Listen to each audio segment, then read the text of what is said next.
لا حول ولا قوة إلا بالله.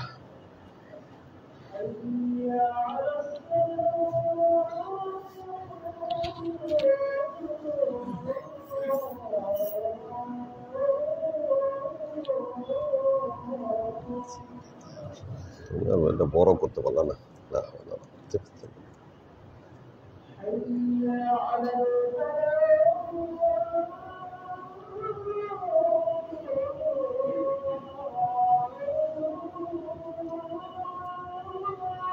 لا حول ولا قوة إلا بالله.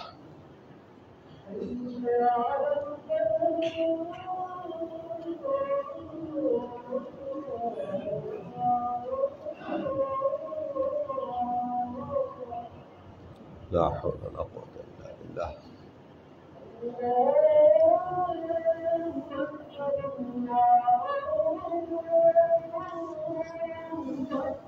الله أكبر الله أكبر.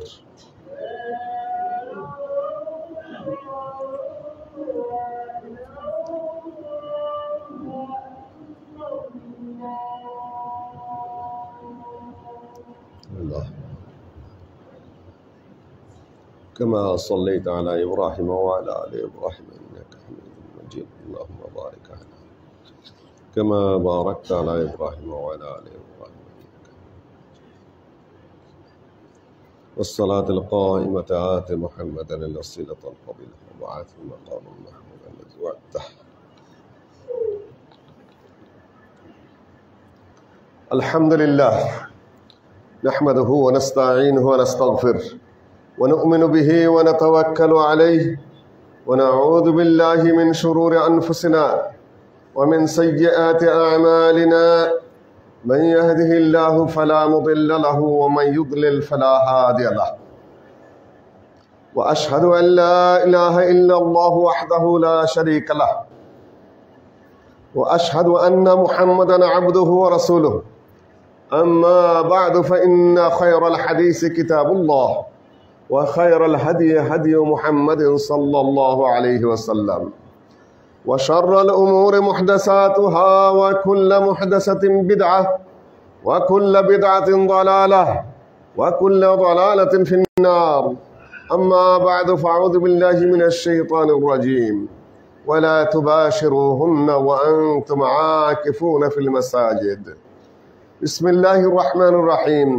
إنا أنزلناه في ليلة القدر وما أدراك ما ليلة القدر ليلة القدر خير من 1000 شهر.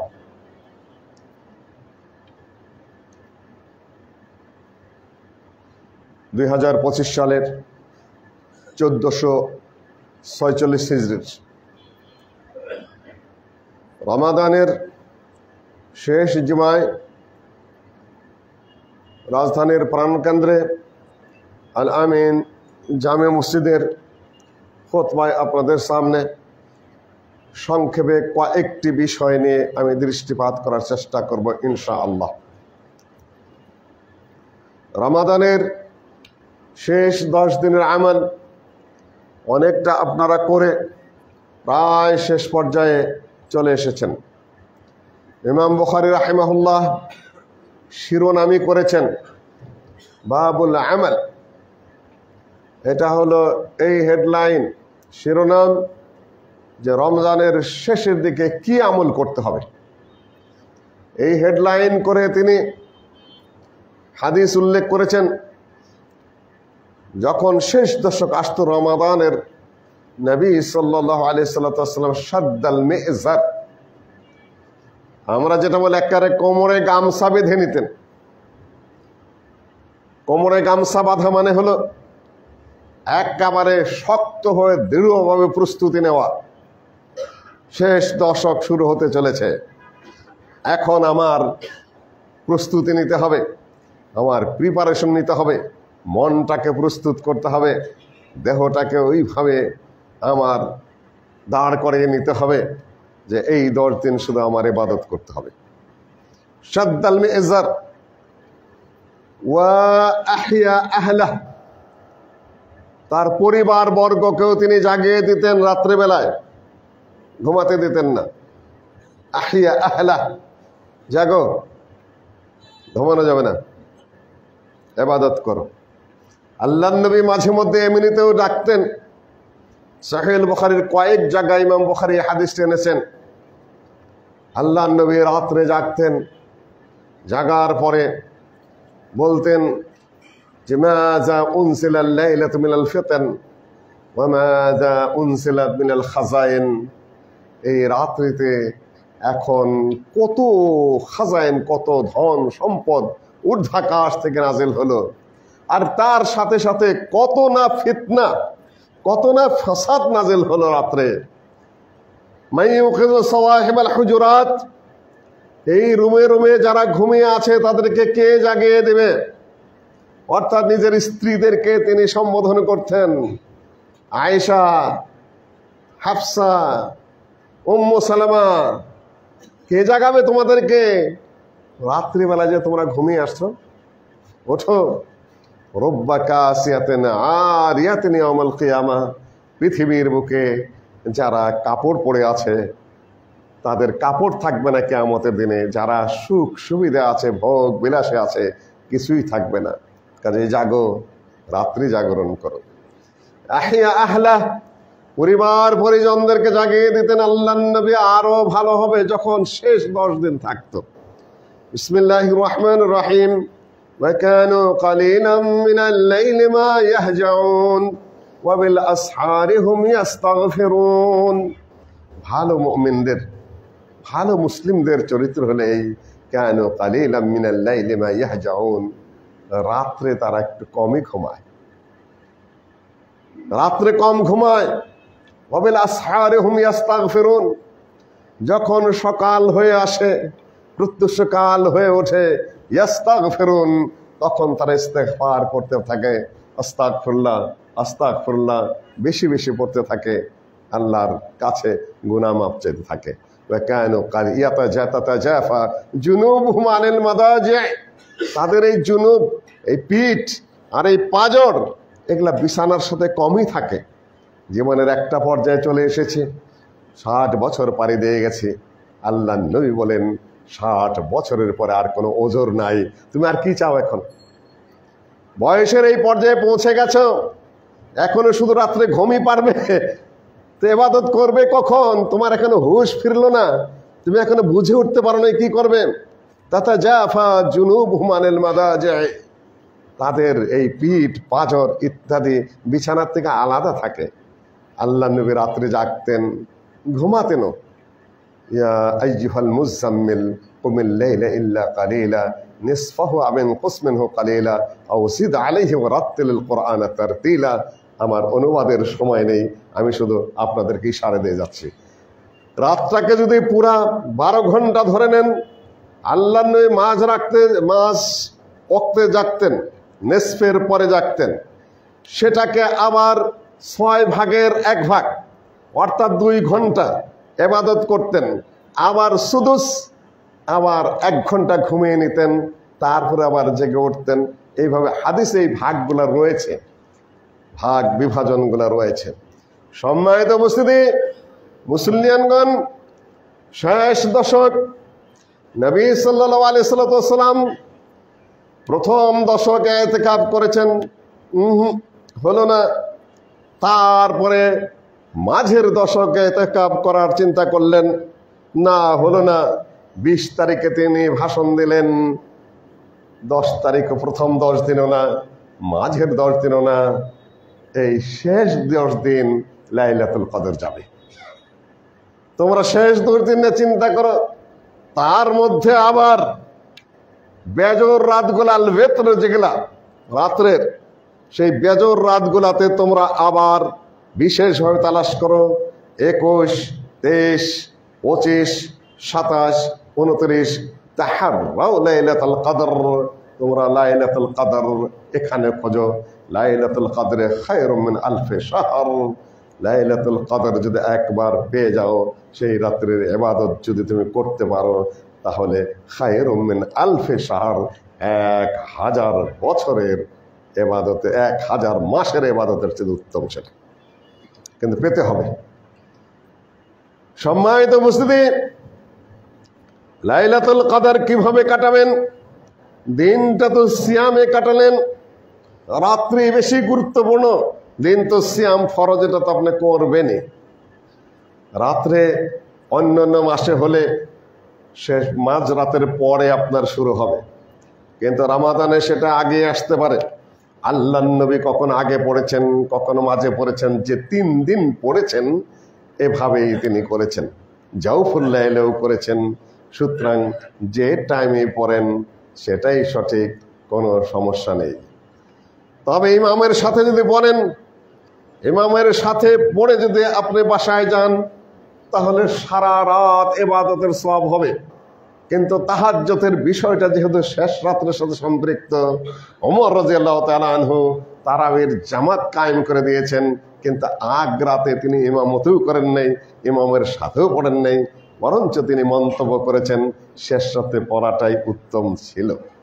কাজে আমরা ভাগ করে দিয়েছি, যারা আগ রাতে পুরাপুরি পড়তে চান তারাও পুরা রাত্রের সওয়াবটা পেয়ে যাবেন, আর যারা আগ রাতে পড়লেন শেষ রাতের জন্য কিছু রেখে দিলেন, সেটাও হলো আগ রাত্রে 8 রাকাত পড়লেন, শেষ রাত্রে আবার 3 রাকাত ওয়েতের পড়লেন, কে 5 রাকাত পড়লেন। ওয়েতের তো বেশ কিছু রাকাত পড়া যায়, সেটাও আপনার জন্য অবকাশ রয়েছে। কোনো ধরা বাঁধা হার্ড অ্যান্ড ফাস্ট রুল এখানে নেই। যারা ধরা বাঁধা নিয়ম করতে চান সেটা সঠিক নয়, সব অবকাশ আপনার জন্য রয়েছে। কেউ খামাখা ঘোষণা দিয়ে দিবেন যে এতদিনের মধ্যে এটা করতেই হবে। ভাই, আপনাকে এটা কে করতে বলেছে? এতদিন নিয়ম করে রেখেছিলেন যে আজান, সূর্য ডোবার আজানের মধ্যে এবং ইফতার মধ্যে টাইম ফারাক রেখেছিলেন। বলা মাত্র শুরু হয়ে গেল সেই আমল। যত যাই বলেন না কেন, কেউ মানতে রাজি না। এবার যখন ইসলামিক ফাউন্ডেশন থেকে বলা হয়েছে না, এবার আর পার্থক্য করার দরকার নেই, এখন আপনারা মেনেছেন, আলহামদুলিল্লাহ। দাওয়াতি কাজ করলে সেটা কখনো না কখনো কাজে লাগেই। হক কথা আপনার কখনো না কখনো মানুষের শুনবেই ইনশাআল্লাহ। এ নিয়ে আপনারা হতাশ হওয়ার কিছু নেই, আপনার কাজ আপনি করে যান। চিৎকার করতে করতে বহু মুখে আমরা বলতে বলতে আল্লাহর রহমতে মাননীয় ধর্ম উপদেষ্টা, উদার মনের মানুষ, পড়াশোনাও জানেন, সৌদি আরবে যথেষ্ট তার যোগাযোগ আছে, তিনি যে কোনোভাবেই হোক কাজটা করে দিতে পেরেছেন। জাযাকুল্লাহ খায়রান। যতটুকু ভালো করবেন অতটুকুর জন্যে, যতটুকু ভালো করবেন অতটুকুর জন্য আমরা আপনাদেরকে অবশ্যই শুকরিয়া জানাবো, আপনাদের জন্য দোয়া করব। আমরা তো চাই কোরআন এবং সহিহ হাদিসের প্রচার প্রসার ঘটুক এবং বেদাতগুলো চলে যায়। সম্মানিত উপস্থিতি,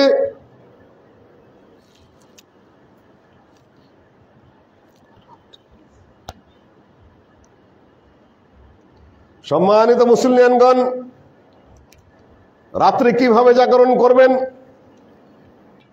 একটু ভালো করে শুনে নিন। আমাদের আলেম ওলামারা ভাইরা এমন সব বিক্ষিপ্ত কথাবার্তা বলা শুরু করেছেন, মনে হয় যেন সে আগের যুগের কথা কেতাবপত্র না পড়ে যা যেটা মনে চায় ওই অংশটুকু ধরে নিয়ে গায়ের জোরে রস্যই লাগাই দেয় কথাবার্তা বলছেন। ভাইও, আর আগেও দৃষ্টি আকর্ষণ করেছে, আমি খুব ছোট্ট মানুষ, তেমন বড় বড় আলেমদের শাগরিদ, পড়াশোনা তেমন কিছুই জানি না। ফতোয়া এভাবে হয় না, ফতোয়া এভাবে দিতে যাবেন না। ওয়াজ আর ফতোয়া এক জিনিস নয়। ওয়াজ করলে করা যায়, কিন্তু একটা ফতোয়া দিতে গেলে আপনার গোটা 50 হাদিস কোন কোন অবস্থান আছে দেখতে হবে, তার শব্দার্থ দেখতে হবে, তার ভাব অর্থ দেখতে হবে, কোন প্রেক্ষাপটে বলা হয়েছে সেটা আপনাকে দেখতে হবে। 10-20 জন মুফতির ফতোয়া এই অনুকূলে আপনাকে দেখতে হবে, কিভাবে তারা ফতোয়াগুলো বের করেছেন। তাহলে কোনটা বেশি, আপনি যদি ওই পর্যায়ে পৌঁছে থাকেন তাহলে আপনি কোনটা বেশি কাছাকাছি সেইটা বলে বলবেন ওয়াল্লাহু আ'লাম, হাদা মাবলাগু ইলমি, আমি এই পর্যন্ত পৌঁছতে পেরেছি, ওয়াল্লাহু আ'লাম। আল্লাহ ভালো জানেন। এইটাই হলো মুফতিদের নিয়ম, ওয়াইজের নিয়ম ওটা না। ওয়াজ আলে ওয়াজ করতে পারেন, কিন্তু মুফতি ফতোয়া দেওয়া অনেক জটিল বিষয়। এত দ্রুত গতিতে রস্যই লাগাইতে যাবেন না। বড় বড় আল্লামারা, বড় বড় মুফতিরা রস্যই লাগাইতে সাহস পায় না, আর আমি আপনি রস্যই লাগায় কথা বলি, এইটাই হোয়াট হ্যাপেন্ড। সম্মানিত উপস্থিতি, কেউ কেউ বলা শুরু করেছেন রাত্রে কোরআন তেলাওয়াত করাই যাবে না। তাহলে কি করবা? দুপুর রাতের পরে কুল হু আল্লাহু আহাদ খালি পড়তে থাকতে হবে, কেননা 3 বার কুল হু আল্লাহু আহাদ করলে 1 বার কোরআন তেলাওয়াতের সওয়াব হয়ে যায়। মাসআলা বের করার অবস্থাটা দেখেন। মুয়াত্তা ইমাম মালিকের স্পষ্ট হাদিস, 8 রাকাত তারাবি পড়তেন, এক এক রাকাতে 100-র বেশি আয়াত তেলাওয়াত করতেন তারা। আর আপনারা ফতোয়া দিয়ে বেড়াচ্ছেন কোরআন নাকি তেলাওয়াতই করা যাবে না। আবার ওই মুখে আবার আমরা ওয়াজ করব যে কিয়ামতের দিন কোরআনে কারীম সুপারিশ করবে যে আমি তাকে রাত্রি জাগরিত করে রেখেছিলাম, রাত্রে তেলাওয়াত করেছে, সুতরাং সে ঘুমাতে পারে নেই, আল্লাহ তুমি একে মাফ করো। আবার আপনি আবার আরেক দিন কোরআন তেলাওয়াতই করতে দিবেন না। অর্থাৎ হাদিসগুলো আপনি পুরো পড়েননি, সহিহ বুখারীর রাওয়ায়াত ঠিক মতো পড়েননি, মুয়াত্তার রাওয়ায়াত আপনি ঠিক মতো পড়েননি। আল্লাহর নবী 23 তারিখে বুঝানোর সুবিধাতে বলছি 7 দিন থাকতে 5 দিন থাকতে এইভাবে রাওয়ায়াতের সাথে, তার মানে 23, 25, 27 উপস্থিত হয়েছেন আল্লাহর নবী। তো কি কোরআন তেলাওয়াত করেন নাই? তার মধ্যে কি বলছেন আপনারা?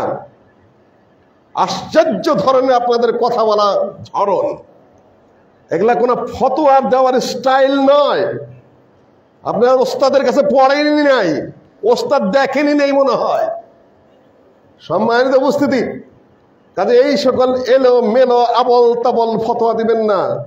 যা বোঝেন বলেন, বলে যে এই পর্যন্ত আমি বুঝতে পেরেছি, এইভাবে বলেন, আমার কোনো আপত্তি নাই, আমি এই পর্যন্ত বুঝতে পেরেছি। আপনি রস্যই লাগানোর কে? আমি রস্যই লাগানোর কে? আমার অবস্থান কতটুকু? সম্মানিত উপস্থিতি, কাজেই রাত্রির ইবাদতের সাথে কোরআন তেলাওয়াতি সবচেয়ে বড় বিষয় এই রমজানে। যত লম্বা করতে পারেন, যদি এমনকি সাহাবীরা বলেছেন যদি রাকাত বেড়ে যেত তাহলে বুঝতাম যে কোরআন একটু কম তেলাওয়াত করা হবে, আর রাকাত যদি কমে যেত তাহলে ধরে নিতে হবে আজকে কোরআন তেলাওয়াত লম্বা লম্বা হবে। অর্থাৎ রাকাত কমলে কোরআনের আয়াত বেশি তেলাওয়াত হবে, স্বল্প রাকাতে লম্বা তেলাওয়াত হবে। আর যদি রাকাত বেড়ে যায় তাহলে বেশি রাকাতে কোরআন তেলাওয়াতটা একটু ভাগ ভাগ হয়ে কমে আসবে। এই সব হাদিস রয়ে গেছে, আর কোরআন তেলাওয়াত না করার কি আছে এখানে? সম্মানিত মুসলিমগণ, আল্লাহর নবী যখন রাত্রিতে উঠতেন, ইন্না ফি খালকিস সামাওয়াতি ওয়াল আরদি ওয়া ইখতিলাফিল লাইলি ওয়ান নাহার লাআয়াতিন লিউলিল আলবাব, এই আয়াত তেলাওয়াত করতেন। আরো কিছু দোয়া কালাম পড়তেন।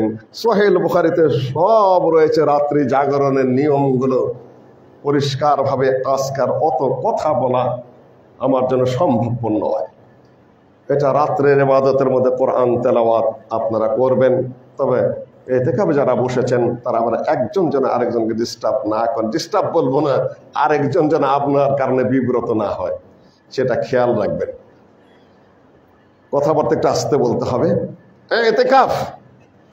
এতেকাফ অর্থ কি? এতেকাফ মানে হলো লুজুমুল মাকান, হাবসুন নফস, নিজেকে একটা জায়গায়, নিজেকে একটা অবস্থানে আপনি আটকে রাখবেন, এটা না হলে এতেকাফ। রুকু প্রত্যেক ধর্মেই ছিল, রুকু প্রত্যেক ধর্মেই ছিল। এই যে ধ্যান করা, চিন্তা ভাবনা করা, একাগ্র সাধনা করা, মা হাদিত তামাসিলুল্লাতি আনতুম লাহা আকিফুন।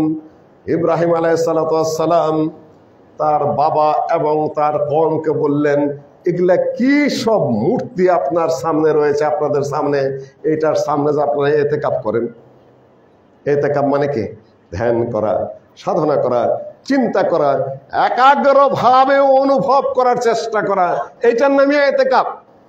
মা হাদিহি তামাসিলুল্লাতি আনতুম লাহা আকিফুন। মূসা আলাইহিস সালাতু ওয়াস সালাম যখন বেরিয়ে গেলেন মিশর থেকে, সেখানে যাওয়ার সময় দেখা গেল তারা তাদের কওমের মূর্তি আছে, তার সামনে তারা ইতিকাফ করছে। কোরআনে বিবরণ এসেছে। তখন কওম বলল, ওদের জন্য আমাদেরও দুই একটা মূর্তি বানিয়ে দেন, আমরাও ইতিকাফ করব।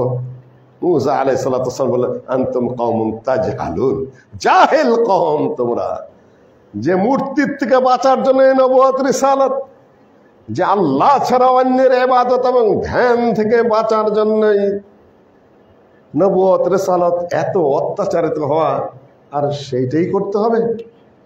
কওমুন তাজহালুন। সম্মানিত মুসলিমগণ, ইসলাম ও ইতিকাফকে বৈধ করেছে, বৈধতা করে শুধু নেই, হুকুমও করেছে। ইতিকাফ করতে হবে আপনাকে, ফরজ নয়। আপনার যদি করতে চান, সেটার পদ্ধতি বলে দিয়েছে। আপনি আপনার আপনার নিজের বানানো পদ্ধতি অনুযায়ী আপনি ইতিকাফ করেন, ওটা বেদাত হবে। পদ্ধতি আল্লাহর নবী বলে দিয়েছেন, কোরআনে তার কিছু বিধিবিধান রয়ে গেছে। আপনি ইতিকাফ করেন মসজিদে, ওয়ালা তুবাশিরুহুন্না ওয়া আনতুম আকিফুনা ফিল মাসাজিদ। তোমরা মসজিদে বসে যখন ইতিকাফ করবে, তখন স্ত্রীদের সাথে তোমরা দৈহিক মিলন করবে না। ইতিকাফ হয় মসজিদে, মসজিদের বাহিরে কোনো ইতিকাফ নেই। এই যে কোয়ান্টাম নানান কিছু বানিয়ে রেখেছে, সেখানে মানুষকে সাধনা শেখাচ্ছে, এই সেই বুঝ দিচ্ছে, তারপরে আবার পত্রিকায় দিয়েছে আলহামদুলিল্লাহ এততম বেশ বেরিয়ে গেল, তাদের সাধনা করে ইত্যাদি ইত্যাদি। ভাই, এর আগেও বলেছি, না বুঝে একটা শয়তানের কারখানা খুলেছেন। মুসলমানের ওটা নয়, ওটা হিন্দুদের, ওটা যোগীদের।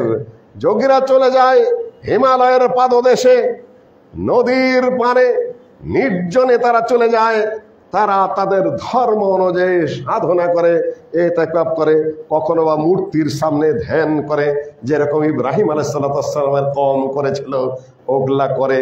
ওগুলা তো আপনার নয়। ইসলামের ইবাদতের পদ্ধতি কোরআন এবং হাদিস যা বলেছে ওইভাবে হতে হবে। মসজিদের বাইরে কোনো ইতিকাফ নেই। কেন? শাহুল্লাহ মুহাদ্দিস দেহলভী বলেছেন, এই সুযোগ সৃষ্টি করে দিলে বহু জায়গাকে মানুষ পবিত্র ঘোষণা করে নেবে, বহু মানুষকে তারা সাধনার জায়গা করে নেবে, গায়রু শায়ের শায়ের হয়ে যাবে। ওটার ব্যাখ্যায় আমি বেশি যাচ্ছি না।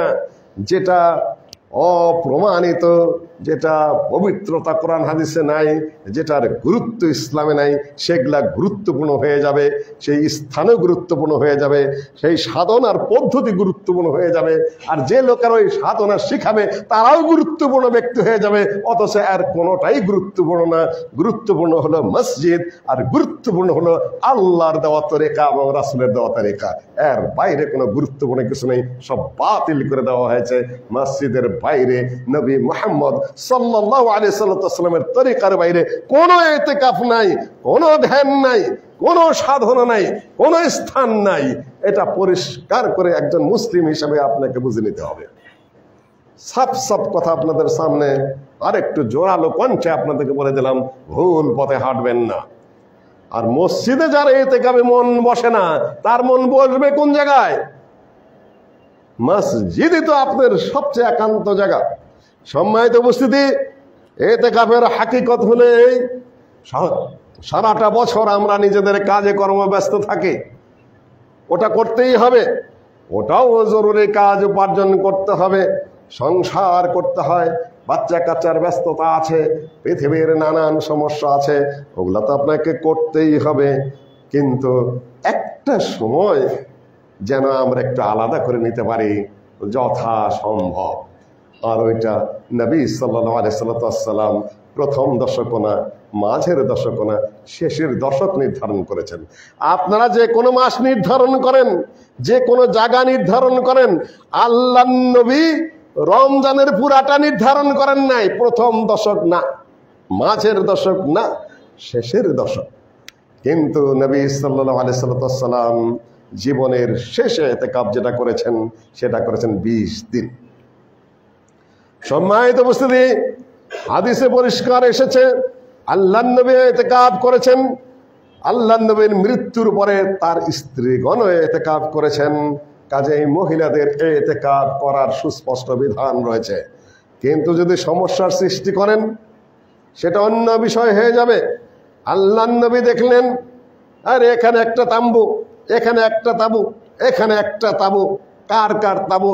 এইটা আয়েশার, আমাদের মা আয়েশার তাবু, এইটা হলো হাফসার তাবু, এইটা হলো জয়নবের তাবু, এইটা হলো উম্মে সালামার তাবু। আল্লাহ নবী বললেন, আল বেররা তোরে নেকির জন্য না জিদের জন্য? সতীনে সতীনে আল্লাহ কুওয়াত, আল্লাহ নবী আমি ইতিকাফ করব না। আল্লাহ নবী তার তাবুটা ভেঙে ফেললেন, কুওয়াত ভেঙে ফেললেন, স্ত্রী কোনো ভেঙে ফেললেন, ইতিকাফ নাই এবার। পরে শাওয়াল মাসে তিনি ইতিকাফ কাজা করে দিয়েছেন। কাজা করা জরুরি না, যেহেতু সুন্নত জিনিস, নফল জিনিস, ওটা ওখানেই শেষ, পারলে করতে পারবেন। সম্মানিত উপস্থিতি, যে সকল মহিলারা ইতিকাফ করেন সমস্যা করবেন না। সমস্যা করলে তার সমাধান ওইভাবে হবে যেটা কারোর জন্য ভালো নয়। আর এত এলোমেলো কথাবার্তা বলতে হবে না। আল্লাহর নবী বলেছেন, ওরা খুবই দুর্ভাগ্য ইহুদিরা, যাদের জন্য শরীয়তের বিধিবিধান ছিল না, জিজ্ঞাসা করে করে নিজেদের উপর নিজেরা জটিল করে ফেলেছে, মাসালা জটিল করেছে, কিংবা কোনো মাসালা ছিল না তাদের জন্য, প্রশ্ন করে করে মাসালাটা নিজের উপর চাপিয়ে নিয়েছে। মা ও বোনদেরকে বলবো, বেশি কথা বলে বেশি এলোমেলো করে নিজেদের উপর নিজেরা সমস্যার সৃষ্টি করে ফেলেছেন। কোনো বিষয়ই ছিল না, একেবারে স্বাভাবিক বিষয় ছিল, করে ফেলেছেন। কেন করতে হবে? সম্মানিত উপস্থিতি, ইতিকাফ করবেন 21 তারিখে ঢুকেছেন আপনারা, আলহামদুলিল্লাহ। প্রয়োজনীয় কাজগুলো আপনারা করতে পারবেন। মসজিদে খাওয়ার ব্যবস্থা না থাকলে আপনারা খাইতে যাইতে পারবেন, খাওয়া আনতে পারবেন, প্রয়োজনে বাজারটুকু করতে পারবেন। হঠাৎ করে আপনার বড় অসুস্থতা দেখা গেল, হাসপাতাল থেকে আপনি ঘুরে আসতে পারবেন। আপনার জানাজায় শরীক হতে পারবেন কিনা এটা না দ্বিমত রয়েছে। যদি নিয়ত করে আসেন আর শরীক হব তাহলে পারবেন, কিন্তু রুগী দেখতে যাওয়া, খোঁজ খবর নেওয়া ইত্যাদি না, ওটা করবেন না। এখানে যদি কোনো মহিলা ইতিকাফ করা শুরু করেছেন পবিত্র অবস্থায়, হঠাৎ মাসিক শুরু হয়ে গেল, আপনার ইতিকাফ ভেঙে চলে যেতে হবে, ইতিকাফ নাই। কারো প্রসব বেদনা উঠেছে, ওই রক্ত যদি আসা শুরু করে দেয়, ইতিকাফ বাতিল, বাড়িতে চলে যেতে হবে, আপনার ইতিকাফ আর নাই, এখানে ইতিকাফ শেষ। 3, ইস্তেহাজা যাদের রয়েছে, অর্থাৎ রোগ, ঋতুর যে স্বাভাবিক টাইম তার বাইরে মাঝে মাঝে রক্তস্রাব হয়, তিনি থাকবেন। আমাদের মা উম্মুল মুমিনিন উম্মু সালামা রাদিয়াল্লাহু তাআলা আনহা এই রোগগ্রস্ত ছিলেন, ইস্তেহাজার রোগগ্রস্ত। মা আয়েশা রাদিয়াল্লাহু তাআলা আনহা বলেন যে আমাদের সতীনদের মধ্যে একজন এরকম ছিল যার ইস্তেহাজা ছিল, রক্ত এত বেশি পড়তো যা আমরা একটা বর্তন রাখতাম, সেটার মধ্যে রক্ত টপ টপ করে পড়তো। এই অবস্থাতে তিনি সালাত আদায় করতেন, ইতিকাফ করতেন। কাজে ইস্তেহাজা অবস্থায় যদি থাকেন, অর্থাৎ রেগুলার না, ইরেগুলার যারা রোগের সম্মুখীন হয়েছেন তারা ইতিকাফের মধ্যে অবস্থায় থাকবেন, বেরিয়ে যাওয়ার প্রয়োজন নেই। পুরুষের মধ্যে সিয়াম শর্ত কিনা এটা না দ্বিমত রয়েছে। তো আমি যতটুকু বুঝতে পেরেছি সেটা হলো, ইতিকাফে যদি থেকে থাকেন, যদি আপনার সিয়াম ভাঙার প্রয়োজন পড়ে, সিয়াম ভেঙে ফেলেছেন কিন্তু ইতিকাফে থাকার মতো অবস্থান আপনার রয়েছে, আপনার ইতিকাফ ভাঙার দরকার নেই। মাসালা এখানেই উপস্থিত হয়েছে। কাজে আমি আপনাদেরকে বলে দিচ্ছি, এভাবে ডাক্তারের কাছে যাওয়াটা আপনার জরুরি। সেখানে স্থায়ীভাবে আপনি থাকেননি, প্রয়োজনটা মিটিয়ে চলে এসেছেন, সিয়াম ভাঙার প্রয়োজন পড়েছে, কিন্তু আপনি যে অবস্থানে এসেছেন আপনি ইতিকাফ শেষ করতে পারবেন, তাহলে আপনি ইতিকাফ শেষ করবেন। কেননা এমত অবস্থায় ইতিকাফ পুরা করার জন্য সিয়াম অবস্থা থাকা জরুরি নয়, যেহেতু এটা আপনার হঠাৎ ভাঙা পড়েছে। এইটুকুই আমি বুঝতে পেরেছি আলেম ওলামাদের ফতোয়ার থেকে। আমার নিজের কোনো ইস্তেহাদ ওরকম নাই এখানে, তারপর হাদিসে এত বিবরণে আসেনি। কোনো প্রয়োজনে আপনি বাইরে যেতে পারবেন। সাফিয়া রাদিয়াল্লাহু তাআলা আনহা, আল্লাহর নবীর স্ত্রী, উনি আসলেন, আল্লাহর নবীর সাথে পাশে বসে অনেক কথাবার্তা বললেন, তিনি পবিত্র অবস্থায় ছিলেন। রাত একটু অন্ধকার হয়ে গেল, আল্লাহ নবী তাকে নিয়ে বেরিয়ে গেলেন। বেরিয়ে যাওয়ার সময় দুই আনসারী সালাম দিলেন, ওয়ালাইকুম আসসালাম। একটু পরে আল্লাহ নবী বলে, এই আলা রিসলিকুমা, দাঁড়াও দাঁড়াও দাঁড়াও। কি? ইনি আমার স্ত্রী সাফিয়া। আরবের মানুষ কথার সাথে সাথে বুঝে ফেলেছে আল্লাহ নবী কোন দিকে ইঙ্গিত করেছেন। তারা বলছে, ইয়া রাসূলুল্লাহ, কি করে আপনি বুঝলেন যে এটা আবার আমাদেরকে বলে দিতে হবে, আমরা বুঝবো না বিষয়টা? আল্লাহ নবী বলেন, শয়তান মানুষের রগ রেশার ভিতরে চলাফেরা করে, যদি তোমাদের ভিতরে কোনো ওয়াসওয়াসা সৃষ্টি করে দেয়, এই জন্য আমি তোমাদেরকে স্পষ্ট করে দিলাম, ইনি আমার স্ত্রী সাফিয়া, রাত্রেবেলা আমার সাথে। পরিষ্কার থাকা ভালো, পরিচ্ছন্ন থাকা ভালো। অনেকবারই বলেছি, যারা মসজিদের দায়িত্বে আছেন, যারা মাদ্রাসার দায়িত্বে আছেন, যারা ভিন্ন দায়িত্ব পালন করেন, তারা পরিচ্ছন্ন থাকবেন, পরিষ্কার থাকবেন, অন্যের প্রশ্ন ওঠার আগেই জবাব দিয়ে দেবেন। ঘটনাটাই, যত বড় মানুষ হবেন তত পরিচ্ছন্ন থাকবেন, যত দায়িত্বশীল হবেন তত সাফ থাকবেন, আগেই বলে দেবেন। মানুষের প্রশ্ন করার পরেও জবাব আসে না, এগুলা ভালো কথা না। প্রশ্ন হওয়ার আগেই আপনি জবাব রেডি করে দেবেন। এই হাদিস থেকে এগুলা বোঝা যায়। সম্মানিত মুসলিমগণ, স্ত্রীকে তার বাহিরে ঘরে পৌঁছে দিয়ে আল্লাহ নবী ফেরত আসলেন, এটা জায়েজ আছে। আয়েশা রাদিয়াল্লাহু তাআলা আনহা আল্লাহর নবীর খেদমতে যেতেন। আয়েশা রাদিয়াল্লাহু তাআলা আনহা বলেন, আমি তখন রীতিমতে ছিলাম, আল্লাহ নবী ইতিকাফ করছিলেন। আল্লাহ নবী মাথাটা জানালা দিয়ে বাইরে বের করে দিলেন, আমি মাথার যতটুকু খেদমত করে দিলাম। তারাজ্জুল মানে হলো একটু মাথার মধ্যে একটা পানি দিয়ে আশ্রয় দেওয়া। এগুলা স্ত্রীরা করবেন, এগুলা স্বাভাবিক জিনিস। আমি চাকরানি নাকি, আমি দাসী হয়ে আসছি নাকি? এগুলা সব ফাউল কথা। কে কার চাকরানি, কে কার দাসী, কে কার চাকর, এগুলো ভালোবাসার কথা, মহব্বতের কথা, পারস্পরিক দায়িত্ব বোধের কথা। আপনারা খামাখা এগুলাকে নিয়ে, এই আধুনিক কিছু অসভ্য নারী আছে যারা এই সকল কথাবার্তা তুলে ফ্যামিলিকে বিচ্ছিন্ন করে দেয়, বিক্ষিপ্ত করে দেয়। এটা মানুষ স্বাভাবিকভাবেই করে। যার যত আন্তরিকতা সে তত বেশি খেদমত করবে, যার আন্তরিকতার ত্রুটি আছে কিংবা তার জানা নাই বিষয়গুলা, সে ততটা দূরত্বের সৃষ্টি করে। এটা তো কোনো ব্যাকরণের বিষয় না, এটা তো কোনো আলোচ্য বিষয় নয়। আপনি যদি সংসারে অশান্তি সৃষ্টি করতে চান, আর যদি চান যে স্বামী আরেকটা বিয়ে করুক, সেটা আপনার বিষয়। অধিকাংশ জায়গায় এটা হয়, আপনি করছেন না। আল্লাহ নবীর স্ত্রী দেশে শিক্ষা নিচ্ছেন না। সব জায়গায় কি চাকর বাকর, দাসী ফাঁসি, এগুলা কথা নাকি? এগুলা স্বাভাবিক নিয়ম। আমরা করি না পরস্পরের খেদমত? সারাদিন নার্সের কাজ করবেন হাসপাতালে, ওটা চাকরি।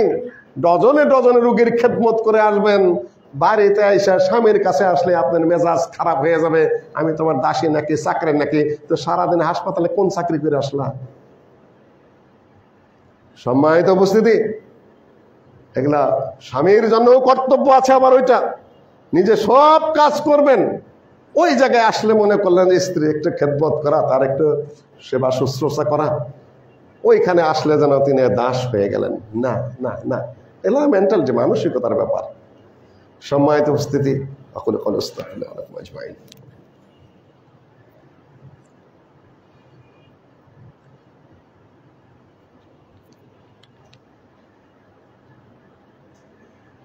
এই মাসে আরো জরুরি, অন্যান্য মাসে জরুরি সেটা যখন আপনার উপর যাকাত ফরজ হয়ে যায়, আপনি তখন যাকাত দিয়ে দেবেন।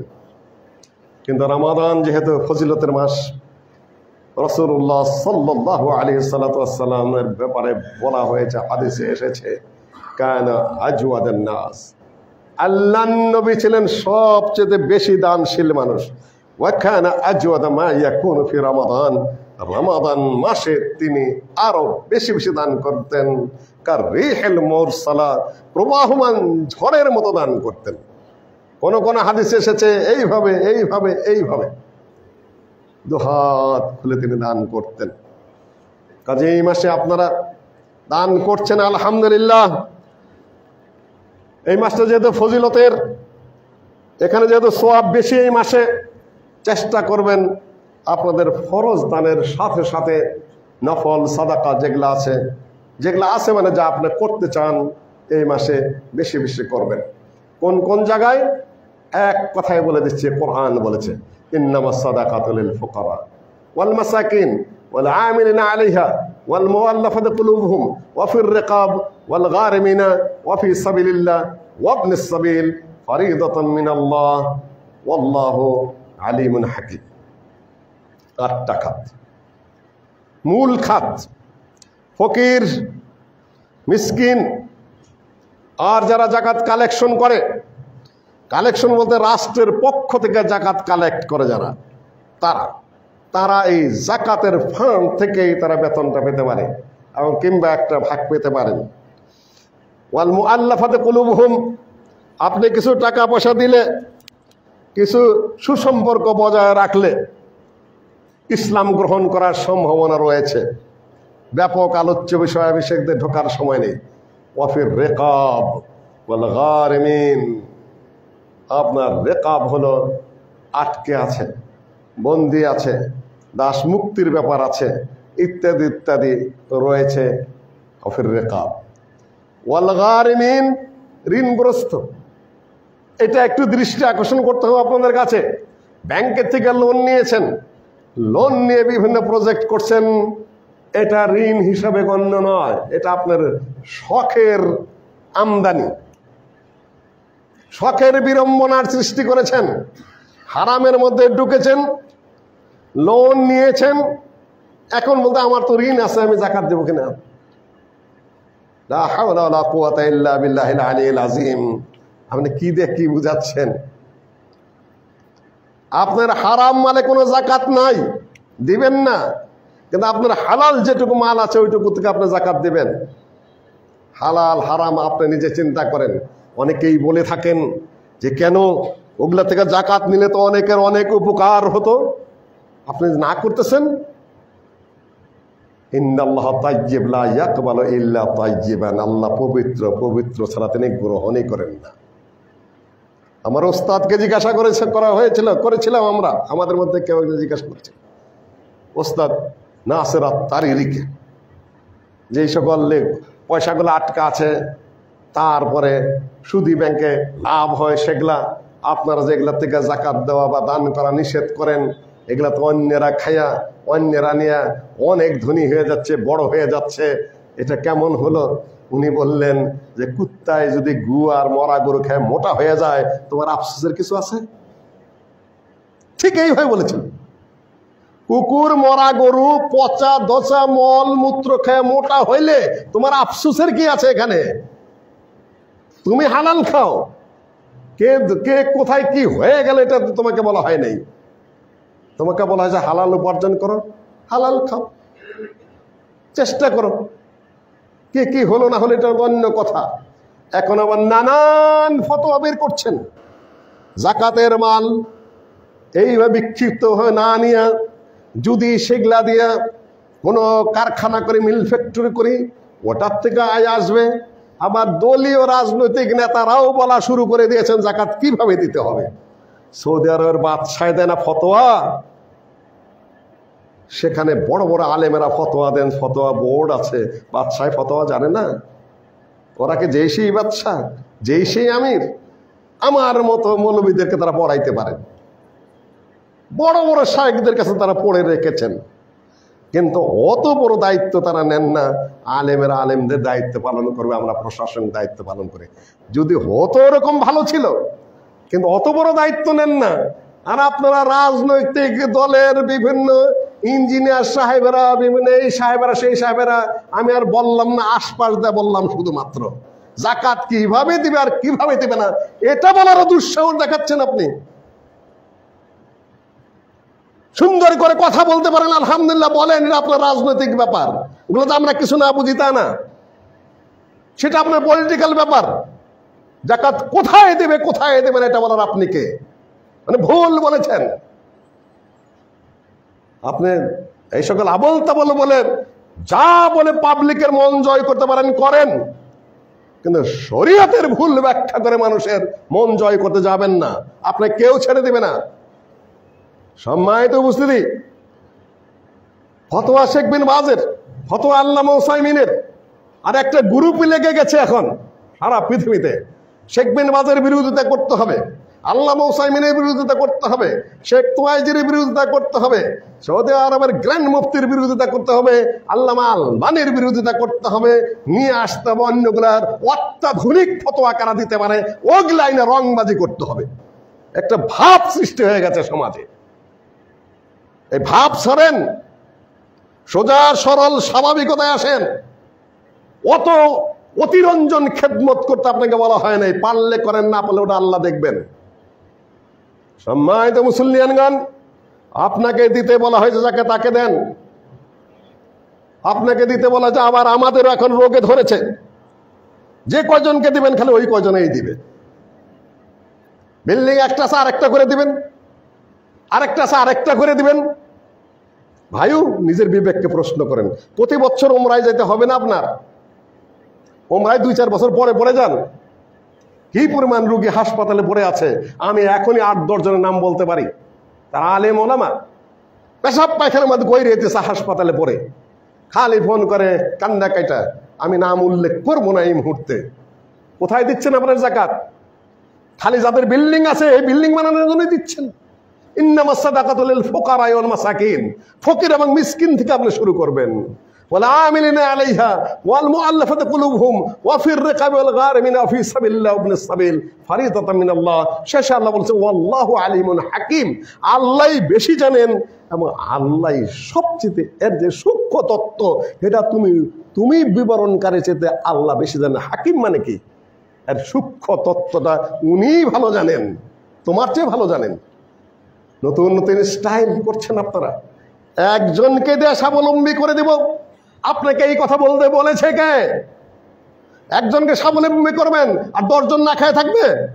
10 জনকে খাওয়ার ব্যবস্থা করে তারপর আরেকজনকে স্বাবলম্বী করেন। আপনি তো উল্টা শুরু করেছেন, মাথা খারাপ করে দিচ্ছেন এনারা চটক ধরা কথা বলে বলে।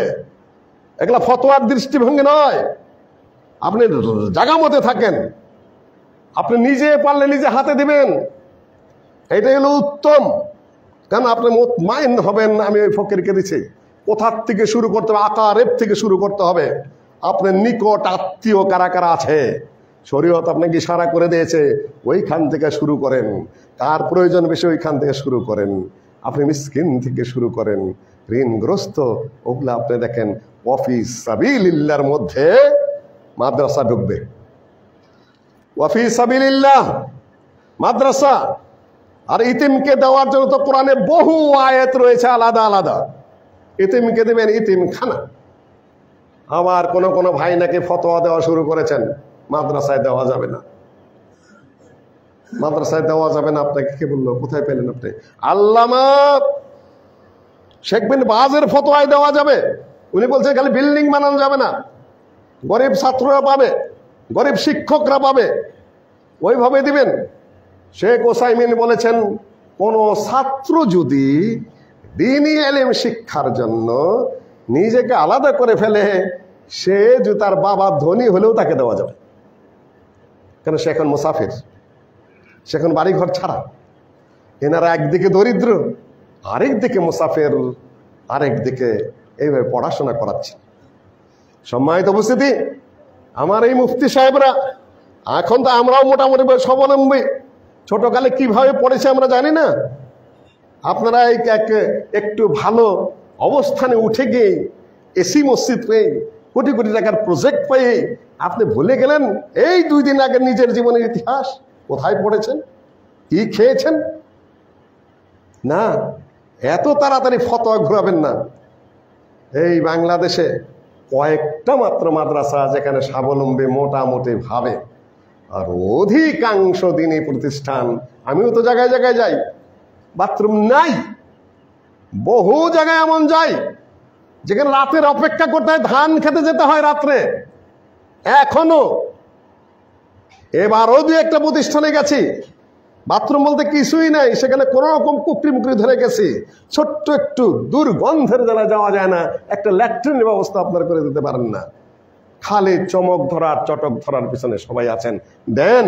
কিন্তু এটা মানবিক দায়িত্ব পালন হলো না, দিনের প্রতি কোনো ওইভাবে হলো না আপনার দায়িত্ব পালন করা। সম্মানিত উপস্থিতি, এগুলো আপনাকে খেয়াল করতে হবে। এতিম, ক্যাঙ্গাল, দরিদ্র উস্তাদ যারা আছেন, ছোট ছোট প্রতিষ্ঠান যেগুলো আছে চলে না, খুব কষ্ট করে তারা। আর যে গ্রামে মাদ্রাসা মক্তব নাই সে গ্রাম তো অন্ধকার, তারা নামাজ বোঝে না, তারা দোয়া জানে না, মেয়েরা কি করবে তা তারা জানে না, ওরা আদব আখলাক বোঝে না, ওই গ্রাম অন্ধকার, একটা জাহিলিয়াতের গ্রাম।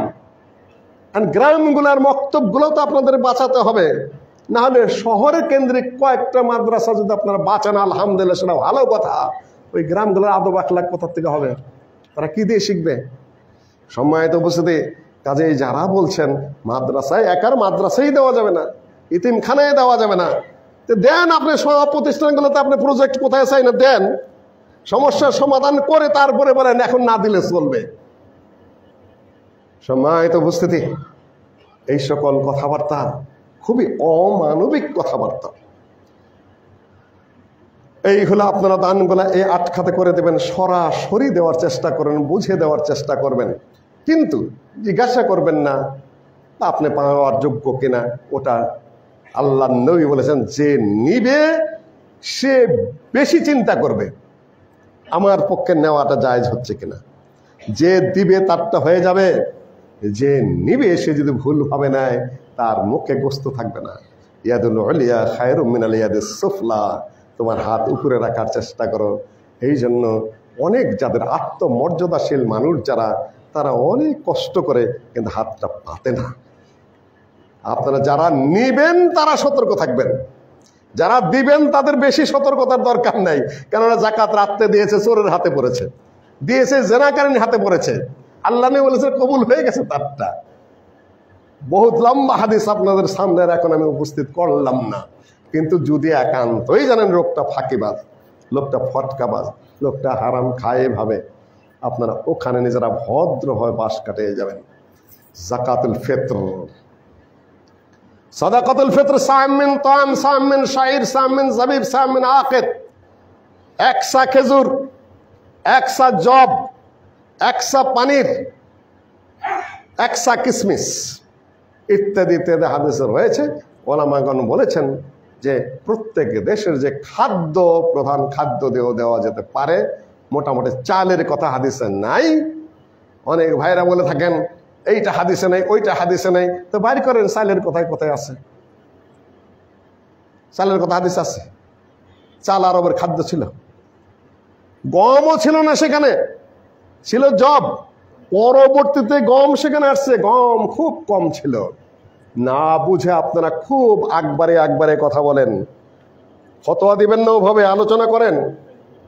আল্লাহর নবীর যুগে কেজি ছিল না, শের ছিল না, ছটাক ছিল না, মন ছিল না, টন ছিল না।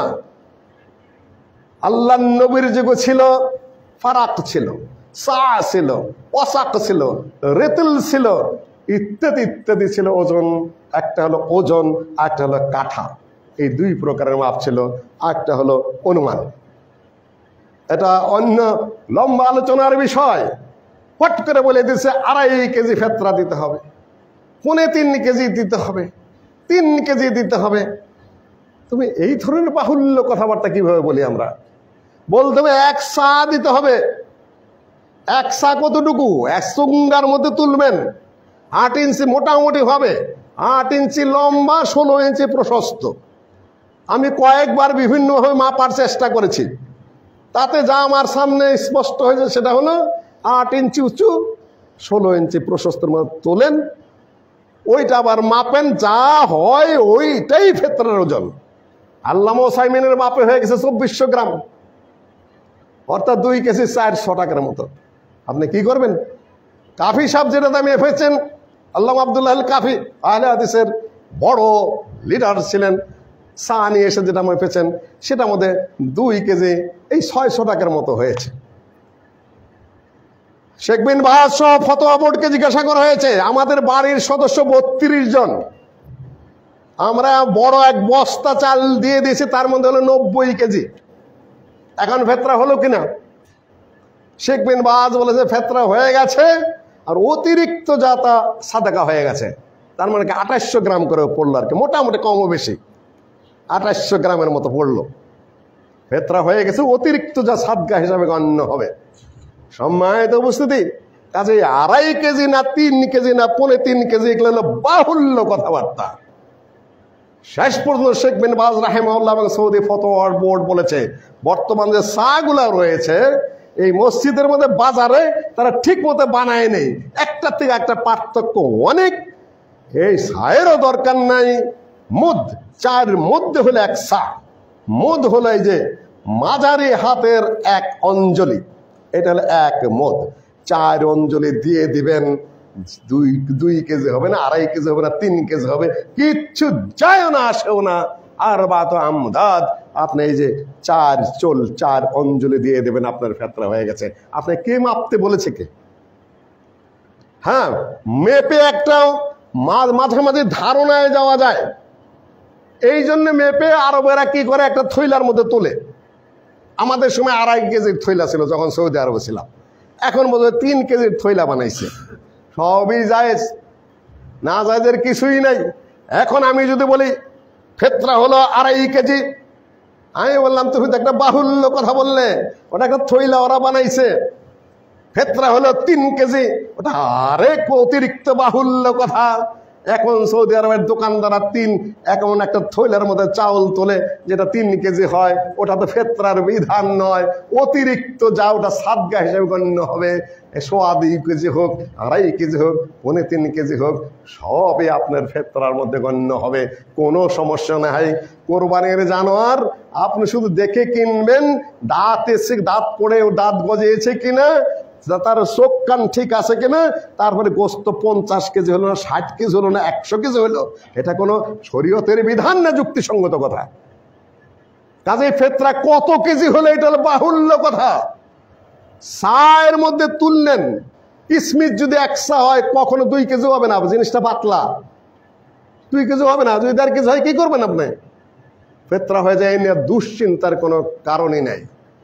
আপনি 3 দিন আগে, ঈদের দিন আগে সন্ধ্যায় দিবেন সুন্নত, ঈদ উল ফিতরের আগে বের হয়ে যাবেন, এটাও সুন্নত। 3 দিন আগে সাহাবিগণ দিতেন, এটা মোটামুটি ভাবে, কিন্তু তারও আগে রমজান মাসের ভিতরেই যদি দিয়ে দেন তাহলে সেটা ফিতরা হিসাবে গণ্য হয়ে যাবে। তবে সুন্নত হলো যত পরে দেন তত। এটারও হাদিস আছে সহিহ বুখারীতে, আবু হুরায়রা রাদিয়াল্লাহু তাআলা আনহু থেকে হাদিস, যেটা আবু হুরায়রা রাদিয়াল্লাহু তাআলা আনহুকে ফিতরা রমাদানের মাল পাহারা দেওয়ার জন্য নিয়োগ করা হয়েছিল। আমার বানানো কথা নয়, হাফেজ ইবনে হাজার আসকালানী তিনি হাদিসের ব্যাখ্যা করতে গিয়ে বলছেন, আয-যাহির আন্নাহু সাদাকাতুল ফিতর, রমজানের যে মাল পাহারা দেওয়ার জন্য দেওয়া হয়েছিল, পাহারা নিয়োগ করা হয়েছে, প্রকাশ্য হাদিস দ্বারা বোঝা যাচ্ছে এটা রমাদানের যে সাদাকাতুল ফিতর, সেটা আগে থেকেই নিয়োগ করা হয়েছিল। কাজে জায়েজ আছে। কাজে হঠাৎ করে একটা কথা বলে মানুষের সাথে লেনদেন, কায় কারবার, ওঠা বসা ইত্যাদি কত সহজে একটা হার্ড অ্যান্ড ফাস্ট রুল দিয়ে বেঁধে দেওয়া যায় না। এক কথা বলে আমি আমার খুতবা শেষ করছি আপনাদের সামনে। পশুর যাকাত কি দিবেন? কতগুলা পশুর ভাগ আছে, ওস্তাদেরা যারা ফতোয়া দেয় তারা বুঝে নাও। বেনতে লাবুন আছে, বেনতে মুখাদ আছে, হেক্কা আছে, জাজা আছে, পশুর ভাগ আছে, এক একটার এক এক ধরনের জাকাত আছে। এখন জাকাত হবে আপনার হেক্কা, ওই মানের আর কি, কতটুকু বড় ওই হিসাবে আরবেরা ভাগ করে। এখন ওটা নাই, আছে তার ছোটটা। এখন কি করবে? ওই ছোটটা দিবে, তার সাথে হয় 2টা ভেড়া দিয়ে দিবে, না হলে 20 দিরহাম যোগ করে দিবে। আবার যদি বড়টা হয়, বড়টা কি করবে? যে জাকাত কালেক্ট করবে সে 2 ছাগল তাকে দিবে, না হলে 20 দিরহাম দেবে, যেহেতু বড়টা নিল। মাল পয়সা দিয়ে জাকাত দেওয়া এখানে স্পষ্ট।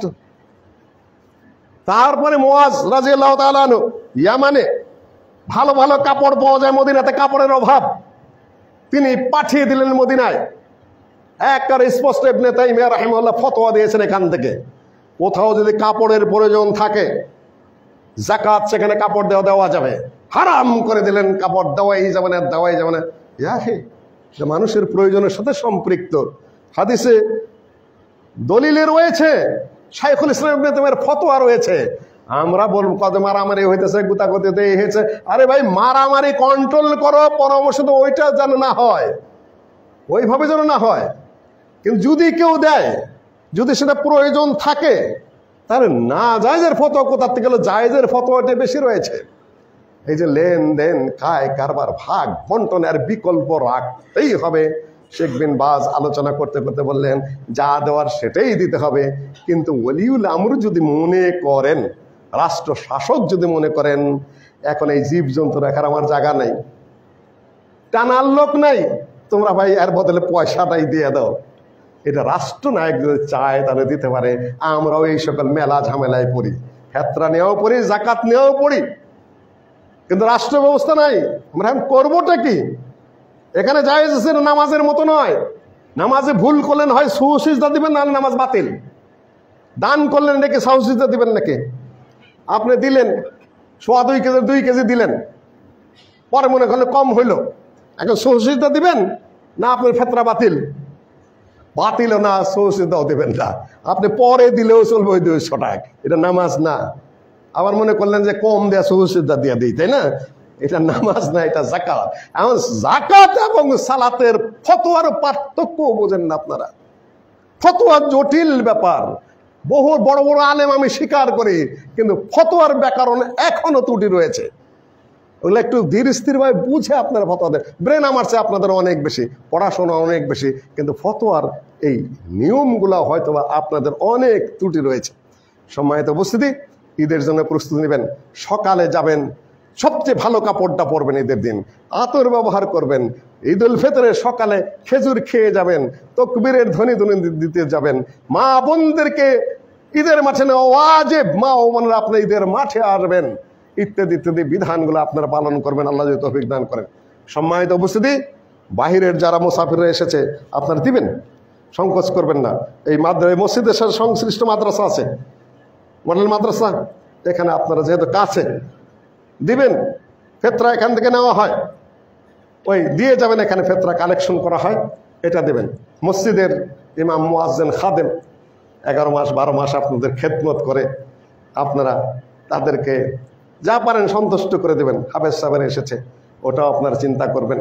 আরও মাদ্রাসা যেগুলো আছে দূরবর্তী, চিনেন না চিনেন না, আমার একটা ভাঙ্গাচোরা আছে 100 বছরের উপরের, কিছু করতে পারতেছি না, কাজেই জোর দিয়ে কিছু বলেও নেই, তারপর চেষ্টা করছি কিছু করার, পারলে দিবেন। মানে ফরজ যেগুলো সেগুলো দিয়া, আমি আমারটার দিকে ডিস্ট্রাকশন ওইভাবে কখনোই করি না, কারণ ওটা আমি জায়েজ মনে করি না। আপনার ফোকারা মাসাকিন ওয়াল আমিলিনা যেগুলো আছে, তারপর অফিস সাবিলিল্লাহর খাত, তারপর আমি এলাম দূরের মানুষ, দূরের জন্য চাচ্ছি। কাজেই খালি নিজেরটার দিকে ক্যানভাস করে যাওয়াটা অসততা মনে করি। আমার ভাই বন্ধুদেরকে বলবো এত অসৎ হতে হয় না, যা স্পষ্ট করে বলো যতটুকু। আল বরকত দেওয়ার মালিক তো আল্লাহ। অনেকগুলো রুগী এসেছে বাইরে, ক্যান্সারের রোগী আছে 2 জন, আর সেই বরগুনার একটা হালেস মসজিদের জন্য আসছে। আপনারা যা পারবেন দিবেন। ইবাদাল্লাহ রাহিমাকুমুল্লাহ, ইন্নাল্লাহা ইয়া'মুরু বিল আদলি ওয়াল ইহসান ওয়া ইতা'i যিল কুরবা ওয়া ইয়ানহা আনিল ফাহশাই ওয়াল মুনকারি ওয়াল বাগই ইয়া'iদুকুম লা'আল্লাকুম তাযাক্কারুন ওয়া লা যিকরুল্লাহি তাআলা আ'লা ওয়া আযল্লা ওয়া জাল্লা ওয়া আতাম্মু আকবার। ঈদের সালাত ইনশাআল্লাহ সকাল 7টায় হবে। ঈদ উল ফিতরের জামাত এই মসজিদ এবং এই মাঠে সকাল 7টায় অনুষ্ঠিত হবে ইনশাআল্লাহুল আজিজ। আসসালামু আলাইকুম।